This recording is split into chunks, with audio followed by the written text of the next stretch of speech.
Hi there, I'm James Lebeck, and welcome back to Life After Losses. Now, this week's post is all about stepping beyond what's comfortable. Those moments when life nudges us to write a new chapter even when we don't feel ready. Now, over the last year, I found myself doing a lot of that. Whether it was performing on stage only 6 months after getting my cochlear implant, or trying something that stretched what I believed I could do, even to making new friends I'd never expected to find.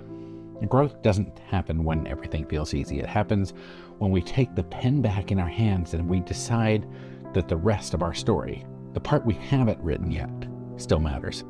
So if you've been staring at a blank page before you in your own life, this one's for you. Now, I've been hearing Unwritten by Natasha Bedingfield a lot over the last several months. And if you're unfamiliar with it, one of the lines goes, "Live your life with arms wide open. Today is where your book begins. The rest is still unwritten." And as the universe loves to remind me of connections, a friend recently shared a quote that said, "You're not done meeting everyone who's going to matter to you." Some of the best moments in your life haven't happened yet. Now, both struck me as powerful reminders that our stories are always unfolding. Love is a chapter, loss is a chapter, writing my book was a chapter. None of these stories is the story. They're all pieces of the larger narrative that is still being written. And about stepping outside that comfort zone. This past year, I pushed myself in new directions, challenging assumptions, learning new skills, and saying yes to opportunities that scared me. And one of the biggest examples came 6 months after my cochlear implant surgery, when I performed on stage again this past weekend.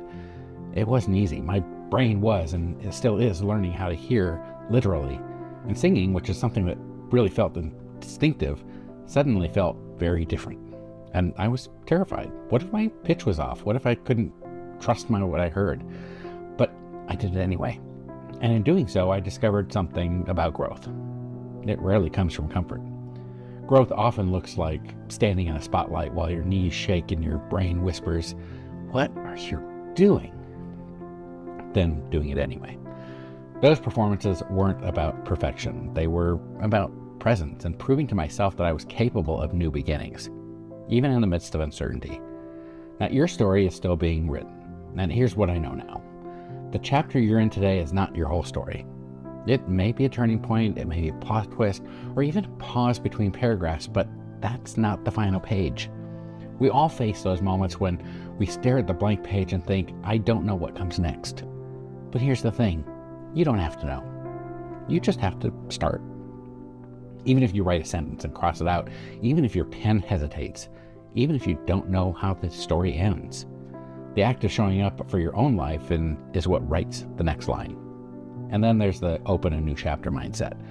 As I wrote about in Grief Recovery for Adults in the Purpose Journal, the O in Purpose framework stands for open a new chapter.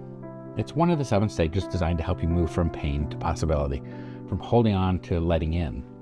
So if you're in that space now, ready to turn a page but unsure how, start with these 4 prompts from that framework. Relative to relationships, consider the role of new relationships or strengthening existing ones in your healing journey. Who's in your life now that invites growth and peace? Changes. Reflect on the changes you've experienced since your loss or a life transition. What has shaped you the most? What still feels unfinished? Progress. Identify something that you've been holding on to that may be hindering your progress. Can you loosen your grip just a little bit? Discovery. Ask yourself what you've learned about yourself so far and what you still hope to discover. What might the next chapter hold if you let it unfold? Now, each question is a doorway to something new. You don't have to rush through them. You can stand in the door frame for a while and if you need to, and just peek at the other side. But sooner or later, you're going to feel that pull to step forward into what's next. And remember, growth is supposed to feel uncomfortable.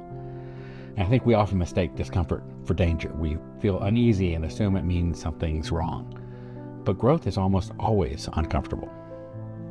When you push beyond the edges of what's familiar, whether it's grieving, healing, or trying something brand new, you're asking your heart and mind to stretch. It's like learning to walk again on new ground. Every time you challenge yourself to be seen, to try again, to hope again, you're writing a line in that next chapter. And the beauty of it is that you don't have to know the whole story before you begin. So let's talk about embracing what comes next. When I think about the song Unwritten, I think about the invitation to fresh start every day.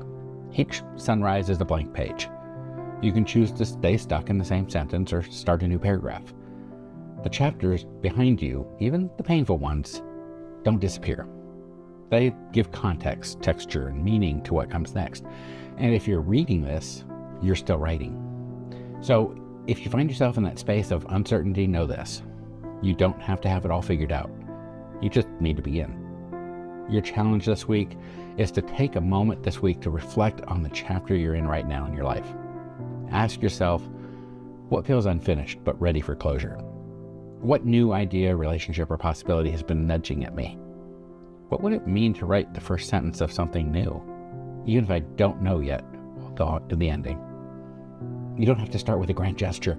You can start with a whisper to yourself. I'm still becoming.